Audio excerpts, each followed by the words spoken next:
ನಾಳೆ KCET application ಹಾಕ್ಬೇಕಾದ್ರೆ ಈ 5 mistake ಮಾಡಿದ್ರೆ ನಿಮ್ಮ ಇಂಜಿನಿಯರಿಂಗ್ ಸೀಟ್ ಗೋವಿಂದ. ಪಟ್ ಅಂತ ನಮ್ಮ ಪೇಜ್ನ ಫಾಲೋ ಮಾಡಿಕೊಂಡು ಈ ರೀಲ್ನ ನಿಮ್ಮ ಫ್ರೆಂಡ್ಸ್ ಹತ್ರ ಶೇರ್ ಮಾಡಿ. ಫಸ್ಟ್, ನೇಮ್ ಮತ್ತೆ ಡೇಟ್ ಆಫ್ ಬರ್ತ್ನ SSLC ಮಾರ್ಕ್ಸ್ ಕಾರ್ಡಲ್ಲಿ ಇರೋ ಹಾಗೆ ಹಾಕಬೇಕು. ಆಧಾರ್ ಕಾರ್ಡ್ ನೋಡ್ಕೊಂಡು ಹಾಕಿದ್ರೆ ವ್ಯಾಲಿಡೇಷನ್ ಫೇಲ್ ಆಗುತ್ತೆ. ಕ್ಯಾಟಗರಿ ಕ್ಲೇಮ್ ಮಾಡಬೇಕು ಅಂದ್ರೆ ಕ್ಯಾಸ್ಟ್ ಮತ್ತೆ ಇನ್ಕಮ್ ಸರ್ಟಿಫಿಕೇಟ್ದು RD ನಂಬರ್ ರೆಡಿ ಇಟ್ಕೊಳ್ಳಿ. RD ನಂಬರ್ ಮ್ಯಾಚ್ ಆಗಲಿಲ್ಲ ಅಂದ್ರೆ ನೀವು ಡೈರೆಕ್ಟ್ ಆಗಿ ಜನರಲ್ ಮೆರಿಟ್ ಅಂತ ಕನ್ಸಿಡರ್ ಆಗ್ತೀರಾ. ನೆಕ್ಸ್ಟ್, ಬರೀ ಇಂಜಿನಿಯರಿಂಗ್ ಒಂದೇ ಟಿಕ್ ಮಾಡಬೇಡಿ. ವೆಟರ್ನರಿ, ಫಾರ್ಮಾ, ಅಗ್ರಿಕಲ್ಚರ್ಸ್ ಇದೆಲ್ಲ ಕೋರ್ಸಸ್ಗೂ ಟಿಕ್ ಮಾಡಿ.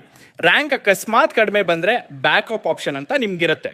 ಮೋಸ್ಟ್ ಇಂಪಾರ್ಟೆಂಟ್, ಫೋಟೋ ಅಪ್ಲೋಡ್ ಮಾಡ್ಬೇಕಾದ್ರೆ ಬೇಜಾನ್ ಜನ ಸ್ಟಕ್ ಆಗ್ತೀರಾ. ವೈಟ್ ಬ್ಯಾಕ್ ಗ್ರೌಂಡ್ ಇರಬೇಕು ಅಂಡ್ ಕರೆಕ್ಟ್ ಫೈಲ್ ಸೈಜ್ ಇರಬೇಕು, ಇಲ್ಲ ಅಂದ್ರೆ ನಿಮ್ಮ ಫಾರ್ಮ್ ಸಬ್ಮಿಟ್ ಆಗಲ್ಲ. ಫೈನಲ್ ಆಗಿ ಪೇಮೆಂಟ್ಸ್ ಆದ್ಮೇಲೆ ಮುಗ್ದೋಯ್ತು ಅಂತ ದಯವಿಟ್ಟು ಅನ್ಕೋಬೇಡಿ. ಫೈನಲ್ ಅಪ್ಲಿಕೇಶನ್ PDF ನ ಡೌನ್ಲೋಡ್ ಮಾಡಿ ಪ್ರಿಂಟ್ ತೆಗೆದು ರೆಡಿ ಇಟ್ಕೊಂಡಿರಿ, ಬಿಕಾಸ್ ಇದು ಡಾಕ್ಯುಮೆಂಟ್ ವೆರಿಫಿಕೇಶನ್ ಟೈಮಲ್ಲಿ ಬೇಕಾಗುತ್ತೆ. ಇನ್ನೂ ಒಂದಷ್ಟು ಡಾಕ್ಯುಮೆಂಟ್ಸ್ನ ನೀವು ರೆಡಿ ಮಾಡ್ಕೋಬೇಕು. ಬಟ್ ನಮ್ಮ ಪ್ಲಾಟ್ಫಾರ್ಮಲ್ಲಿ ಯಾವ್ಯಾವ ಡಾಕ್ಯುಮೆಂಟ್ಸ್ ಬೇಕು, ಡಾಕ್ಯುಮೆಂಟ್ಸ್ ಇಲ್ಲ ಅಂದರೆ ಹೆಂಗೆ ತೊಗೊಳೋದು ಅಂತ ಡೀಟೇಲ್ ಆಗಿ ಹಾಕಿದ್ದೀವಿ. ಸೊ ಪ್ಲಾಟ್ಫಾರ್ಮ್ ಲಿಂಕ್ ಬೇಕು ಅಂದರೆ ಲಿಂಕ್ ಅಂತ ಕಾಮೆಂಟ್ ಮಾಡಿ, ಲಿಂಕ್ನ DM ಅಲ್ಲಿ ನಾನೇ ಕಳಿಸ್ಕೊಡ್ತೀನಿ.